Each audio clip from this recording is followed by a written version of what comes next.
Perkenalkan, nama saya M. Rapli Septiandri. Halo, perkenalkan nama saya Septiani Nurfadilah. Perkenalkan, nama saya Widiani Putri Utami. Perkenalkan, nama saya Muhammad Azri Asidik. Perkenalkan, nama saya Muhammad Afiza Zainuddin. Perkenalkan, nama saya Muhammad Ibnu Nizar.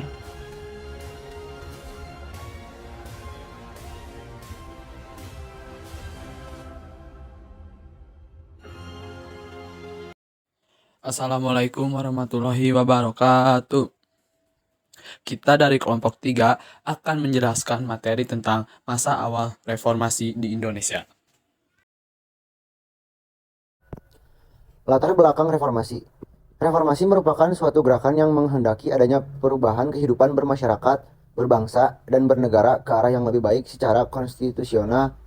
Lahirnya reformasi oleh karena pemerintah Orde Baru yang sebelumnya berjalan secara otoriter dan sentralistik yang tidak memberikan ruang demokrasi dan kebebasan rakyat berpartisipasi penuh dalam proses pembangunan. Adapun faktor pendorong adanya masa reformasi. Yang pertama yaitu faktor politik. Banyaknya korupsi dan nepotisme di kalangan pejabat pemerintahan membuat rakyat tidak percaya lagi kepada pemerintah Orde Baru. 2. Faktor ekonomi. Terjadinya krisis ekonomi moneter pada tahun 1998 membuat rakyat menderita dengan sulitnya mendapatkan barang-barang kebutuhan pokok. Lalu yang ketiga ada faktor sosial. Banyaknya terjadi kasus pelanggaran HAM, misalnya pada tragedi Trisakti, yang banyak memakan korban mahasiswa yang menuntut reformasi dan turunnya Presiden Soeharto. Faktor yang keempat yaitu faktor hukum. Tidak adanya perlakuan yang adil dalam proses hukum di antara warga negara. Pada 13-14 Mei 1998, tragedi Trisakti membuat masyarakat marah. Terjadi kerusuhan massa besar-besaran di Jakarta dan sekitarnya. Kerusuhan ini mengakibatkan kegiatan perekonomian masyarakat lumpuh. Dalam kerusuhan terjadi juga penjarahan ratusan toko dan pusat pembelanjaan. Ribuan orang menjadi korban meninggal akibat kebakaran tersebut. Pada saat kerusuhan terjadi, Presiden Soeharto tidak di tanah air karena tengah menghadiri KTT G15 di Kairo atau Mesir.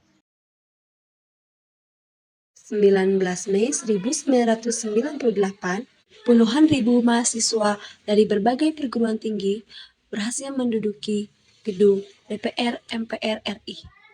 Pada hari yang sama, sejumlah tokoh ulama besar, budayawan, dan cendekiawan bertemu dengan Presiden Soeharto di Istana Negara. Pertemuan tersebut membahas tentang reformasi dan kemungkinan mundurnya Presiden Soeharto.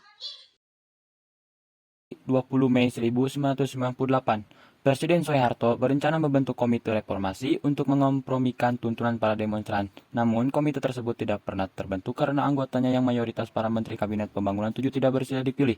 21 Mei 1998, melihat kondisinya yang tidak memperoleh dukungan untuk melanjutkan pemerintahan, akhirnya pemerintah Soeharto menyampaikan pidato pengunduran diri di Istana Negara pada pukul 9.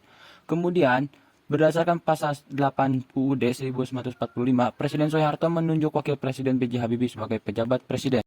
Yang terakhir, kesimpulan yaitu kesimpulan dari kelompok kami, era reformasi memberikan kesempatan kepada pemerintah daerah untuk meningkatkan penyelenggaraan pemerintahan, pelaksanaan pembangunan, dan pembinaan bermasyarakat guna menjamin perkembangan kesinambungan pembangunan. Bergulirnya bola reformasi di pusat langsung disambut positif oleh pemerintah Provinsi Jambi guna mempercepat pembangunan dan perkembangan dengan memprogramkan rencana pemekaran wilayah kabupaten daerah tingkat 2 dalam Provinsi Jambi. Dengan dikeluarkannya Surat Gubernur Kepala Daerah Tingkat 1 Jambi nomor 135/2465 per tahun 1999. Sekian pembahasan dari kelompok 3. Bila ada kesalahan kata mohon dimaafkan. Wassalamualaikum warahmatullahi wabarakatuh.